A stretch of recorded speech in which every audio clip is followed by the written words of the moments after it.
Mula. Hi, my name is Charles. Hi, my name is Mark Anderson Galindo. Hi, my name is Jocelyn De Castro. And I'm Jana May Ordonio.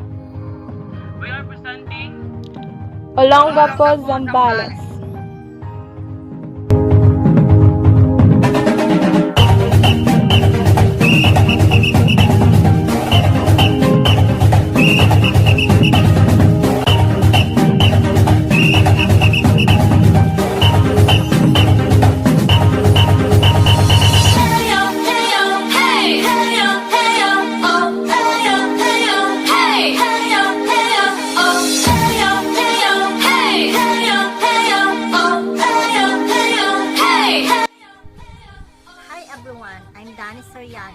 And I can show you some of beautiful tourist spots in Olongapo, Zambales.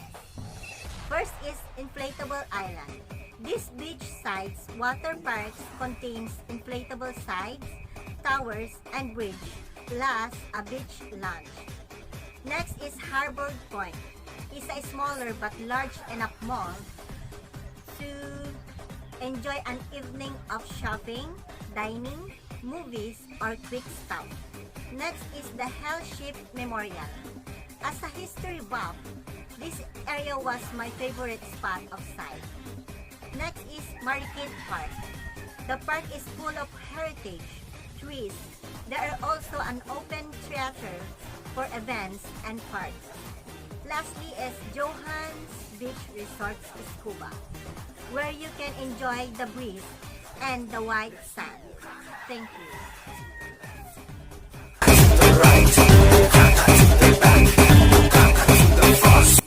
Foods. Here are some of the best specialty food in Olongapo, Zambales. First, Sefina's Bakery and Cafe. Second, Rico's Fast Food and Restaurant. Third, Pier 1 Bar and Grill. Fourth, Casa Felicidad. Fifth, Coco Line. Sixth, Kambuza Bistro. And last, Putok Batok Gang.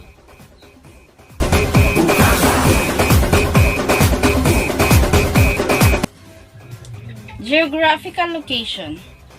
It is bounded to the north by a drainage channel that separates the Subic Bay and Freeport from Barangay Asinan and the rest of the city proper.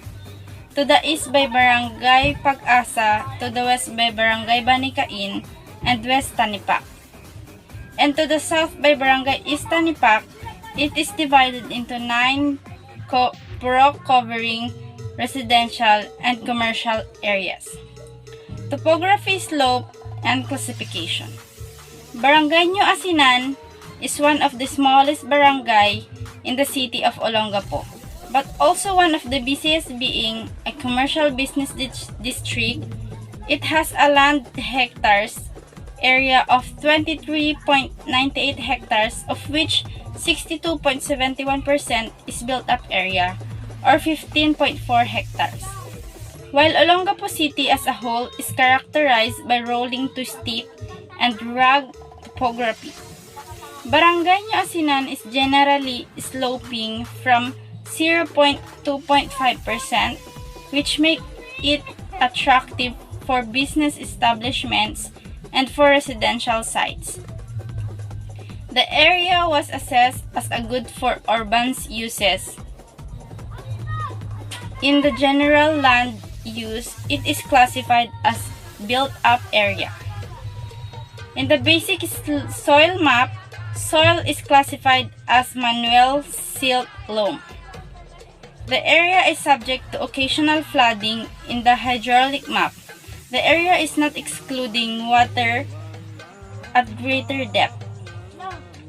Pyroclastic rocks make up the thick confined aquifers. Permeability, a property that can be penetrated by liquid, is low to very low. There are properties of the soils which make it suitable for diversified crops. The soil is highly suitable for rice crops and tree crops.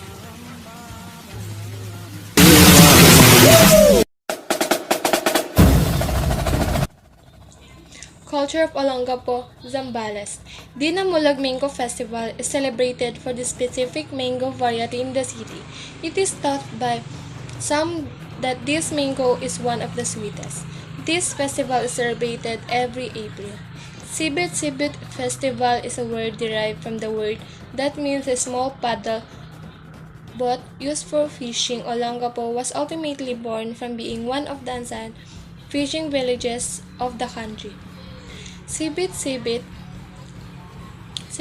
Festival is an annual event held in the city to interpret the rich and colorful history of the it. There are lots of activities in its festival such as aqua sports activities, club activities, entertainment activities, and talent showdowns. Aqua sports activities are the banca races, single rowing, double rowing, motorized banca race, and motorized exhibition games.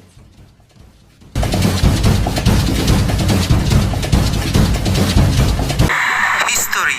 Olongapo was first inhabited by the Itas before it was discovered by the Spaniards. It was then a small fishing village of Subic with the majority of the people getting their livelihood through it. When the Spaniards came and conquered the town 1884, they made it was their navy settlement. King Alfonso II declared Subic Bay as Spain's stronghold in the Far East because of its notable deep-water harbor and the protection provided by the mountains surrounding the place against strong winds. After 14 years of Spanish-American War, Admiral George Dewey took Olongapo and Subic Bay, making the Bay Area and the whole Olongapo as U.S. military reservations. Millions of dollars was spent converting the bays. Estimated cost spent was $17 million. But after 8 years, the Filipino citizens demands that Olongapo be returned to the governance of the Philippines. Thus, in December 7, 1959, Olongapo was turned over to the Philippine government and changed into a municipality by virtue of Executive Order Number 366 by insurance of the President P. Carlos. Thus, in December 7, 1959, Olongapo was turned over to the Philippine government and changed into municipality by virtue of Executive Order Number 366 by insurance of President Carlos P. Garcia. 7 years later, President Ferdinand E. Marcos signed Republic Act Number 4645 on June 1, 1966, making Olongapo as a chartered city in 1983. Olongapo City became the highly urbanized city in central Luzon. On June 15, 1991, Mount Pinatubo erupted, causing extensive damage at the U.S. facility and in Olongapo City. It was also noted that in this year, the Senate of the President rejected a treaty agreement between the Republic Act of the Philippines and the United States of America. A year later, President Corazon Aquino signed RA 7227 creating Subic Bay Metropolitan Authority and appointed Mayor Richard G. Gordon as Chairman and Chief Executive Officer. On November 24, 1992, the naval facility was turned over to the Philippine government and Subic was turned over to the governance of Subic Bay Metropolitan Authority.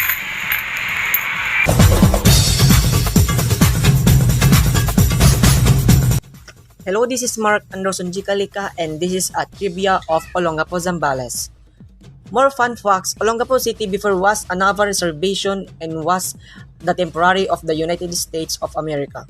To be overturned over the Philippines government at December 7, 1959. During its time as a naval reservation, it was run not by American US but the commander or reservation officer.